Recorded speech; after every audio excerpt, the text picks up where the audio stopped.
ঝিলের বন্ধুদের কথায় চৈতিকে ফলো করে তার মুখ থেকেই ঝিলের ব্যাপারে সকল ষড়যন্ত্রের কথা জানতে পেরে চৈতিকে উচিত জবাব দেয় সাক্ষ্য নিজেই। সাক্ষ্য ঝিলের বাড়ি থেকে চলে আসার পর নিজের ঘরে বসে ঝিলের বান্ধবীদের বলা কথাগুলো নিয়ে ভাবতে থাকে আর মনে মনে বলতে থাকে, আসলেই কি চৈতি আমার আর ঝিলের ডিভোর্স করানোর জন্য আমাকে ওইসব মিথ্যে কথা বলেছিল যে ঝিলের বয়ফ্রেন্ড আছে। আমাকে আসল সত্যটা যেভাবেই হোক জানতে হবে। এরপর দেখা যায় সাক্ষ্য সরাসরি চৈতির সঙ্গে কথা বলার জন্য তাদের বাড়িতে যায়। সেখানে ঝিলের বিষয়ে প্রশ্ন করলে চৈতি আবারও সাক্ষ্যকে উল্টাপাল্টা বোঝাতে থাকে। তখন সাক্ষ্য বুঝতে পেরে যায় এসব কিছুই চৈতির কোনো না কোনো প্ল্যান। এরপর সাক্ষ্য কথা শেষ করে চলে আসার সময় হঠাৎ তার মনে পড়ে সে তার ফোনটা চৈতির রুমে রেখে এসেছে। তখনই সাক্ষ্য সেই ফোনটা নেবার জন্য আবার চৈতির রুমের দিকে যায়। আর এদিকে চৈতি ঝিলকে নিয়ে যে প্ল্যান করেছিল সবটা একা একাই বলতে থাকে। আড়াল থেকে এইসব কথা শুনে সাক্ষ্য চৈতির ওপর প্রচণ্ড রেগে যায়। সে সোজা তার সামনে গিয়ে দাঁড়িয়ে চৈতির গালে সজোরে এক চড় মেরে বলে ওঠে, তোর মন যে ঠিক এতটা খারাপ আমি কখনো ভাবতে পারিনি।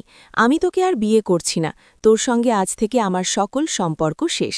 এই ফুল এপিসোডটি পেতে লাইক দিয়ে সম্পূর্ণ ভিডিওটি দেখতে থাকুন। আজকের পর্বে আপনারা দেখতে পাবেন স্বাক্ষরের কেবিনে ঝিলের বন্ধুরা এসেছে আর এসে বলছে, আপনি বললেন বিয়ে করছেন চৈতি ম্যাডামকে।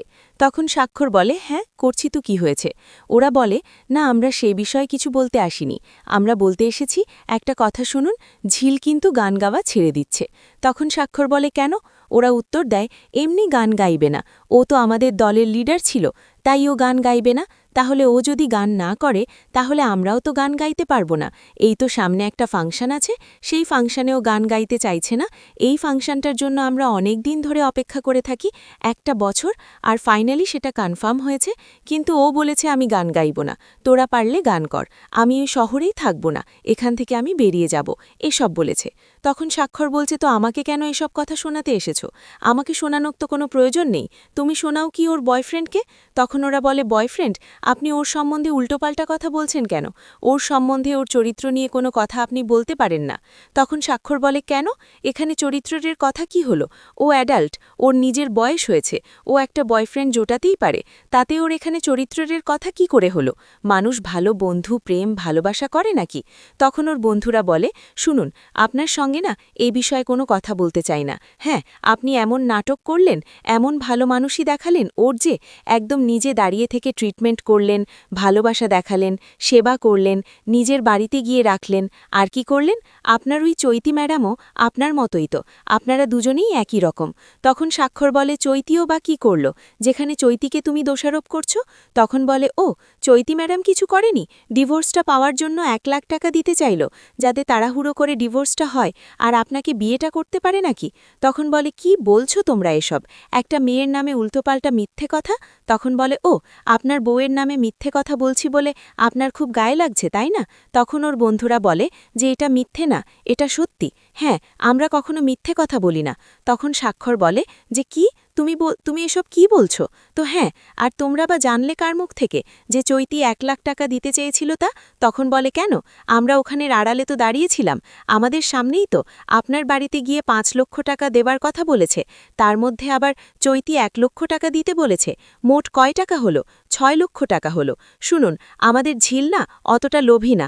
হ্যাঁ, ও চাইলে আরও 4 লাখ টাকা বাড়িয়ে 10 লক্ষ টাকা নিতে পারত, আর সেই 10 লক্ষ টাকা নিয়ে আমাদের এই গানের লড়াইটা না অনেক দূর এগিয়ে নিয়ে যেতে পারত, কিন্তু ওটা করেনি, কারণ আপনারাই একমাত্র লোভী। তখন স্বাক্ষর বলে, শুনো, তোমাদেরকে না এইভাবে কথা বলার মতো আমি কোনো রাইট দিইনি, আর তোমরা যেছে পড়ে আমার সঙ্গে এভাবে কথা বলতে এসেছো কেন আমাকে বলো। তখন ওরা বলে, শুনুন, আমরা সেভাবে কথা বলতে আসিনি, আমরা বলতে এসেছি যে ঝিল গানটা ছেড়ে দিচ্ছে, সেই কারণে আপনাকে বলতে এসেছি, কারণ আমাদেরও মনে হচ্ছে যে ঝিলের জন্য আমাদেরও ক্ষতি হচ্ছে, তাই শুধু তো এখানে ঝিলের ক্ষতি না, আমাদেরও ক্ষতি। তখন স্বাক্ষর বলল, তো কি মনে হচ্ছে, তোমাদের কি মনে হচ্ছে? আমি গিয়ে বললে ঝিল গান গাইতে লাগবে, আমার কথা শুনবে, এটা কেন তোমাদের মনে হচ্ছে? আর তাছাড়া ওর বয়ফ্রেন্ডকে গিয়ে বলো, ওর বয়ফ্রেন্ড বললেই কিন্তু ও শুনবে কথাটা, ও গানটাও গাইবে। তখন ওরা বলে, শুনুন, এসব চরিত্র নিয়ে কথা বলছেন কেন, ওর কোনো বয়ফ্রেন্ড নাই। হ্যাঁ, তখন বলে, শোনো, তোমরা কিছু জানো না। হ্যাঁ, ওর বয়ফ্রেন্ড আছে, কোমর জড়িয়ে ওড়না উড়িয়ে একদম আমাদের নার্সিংহোমের সামনে দিয়ে একদম ঘুরে বেড়াচ্ছে, এসব বলেন। তখন ওরা গল্প করে যে আরে ঝিল কি কখনো কাউকে ভালোবাসে না রে, আমরা জানতাম না গো। ও যদি কাউকে ভালোবাসতো তখন বলে হয়তো ওকে রাগানোর জন্য কিছু করেছে। তখন বলে আর যদি ঝিল করেও থাকে তাহলে ওটা বেশ করেছে, ওর যা ইচ্ছা তাই করেছে। তখন স্বাক্ষর বলে হ্যাঁ, আমি তো কিছু বলছি না, এটা তো করা স্বাভাবিক। যেমন আমি বিয়ে করছি, আমার এঙ্গেজমেন্ট হলো, আমি ওকে নিয়ে ঘুরতে বেরোবো, লং ড্রাইভে যাব, ওকে নিয়ে দুদিন পর হানিমুনেও যাব, তাহলে ঠিক ঝিলও সেটাই করবে। ঝিলের কাছে অপরাধ হবে কেন? আমি তো সেটাই বলতে চাচ্ছি, কিন্তু তোমরা কেন মানতে চাইছো না এটা বুঝতে পারছি না। তখন ঝিলের বন্ধুরা বলে শোনো, সত্যি করে আপনার মতো মানুষ না আমি দুটো দেখিনি। হ্যাঁ, ঝিল ভাগ্যিস বুঝতে পেরে গেছিল যে আপনি এরকম ধরনের মানুষ, তাই ও নিজে নিজেই ডিভোর্সটা নিয়েছে। কিন্তু তখন স্বাক্ষর বলে যদি আমার মতো রাজপুত্র পাওয়ার যদি স্বপ্ন ভাগত তাহলে আমাকে ডিভোর্স দিল কেন? আমি কি বলেছিলাম আমাকে ডিভোর্স দিতে? তখন ঝিলের বন্ধুরা বলে ও, রাজপুত্রের মতন দেখতে হলেই কিসের রাজপুত্র হয়?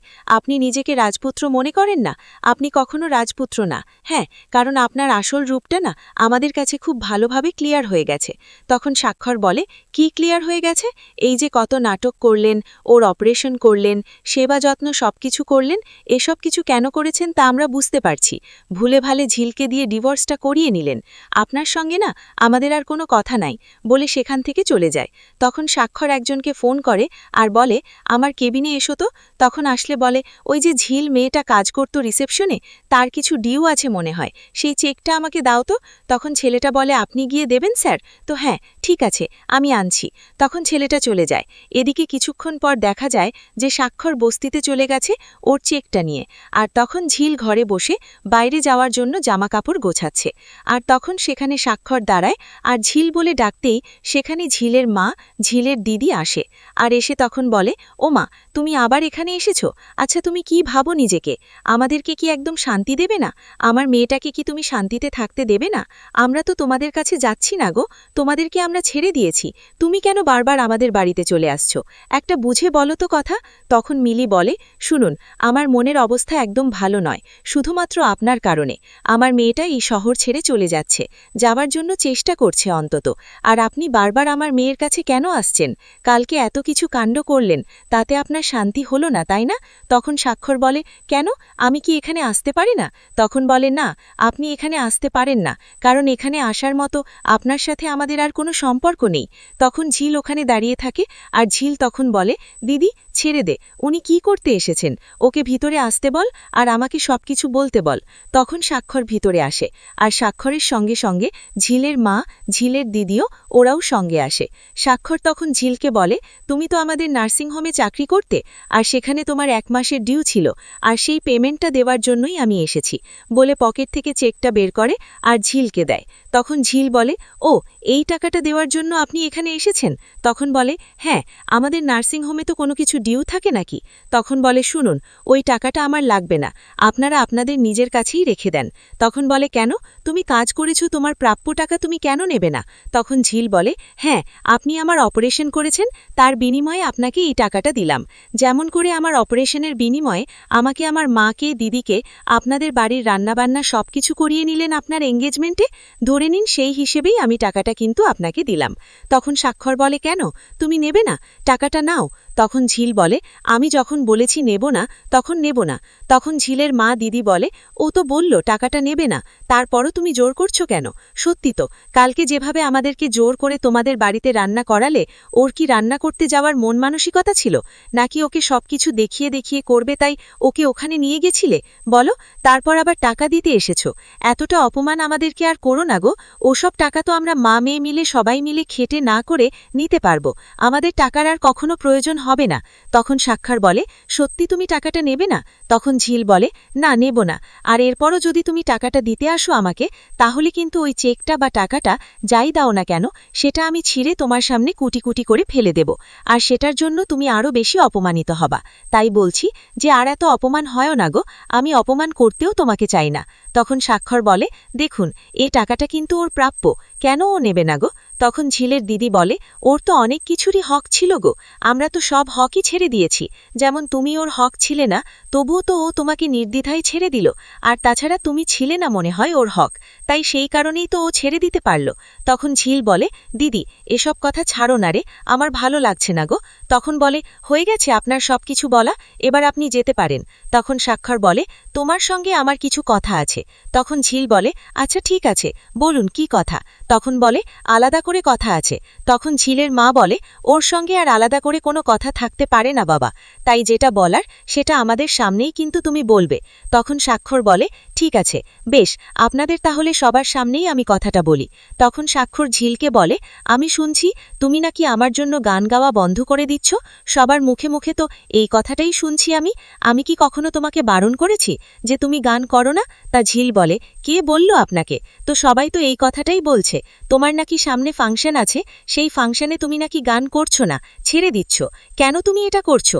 তুমি গানটা করো, একদিন হয়তো এই গানটা থেকেই তুমি অনেক টাকা রোজগার করবে, কেন তুমি করছো না গো?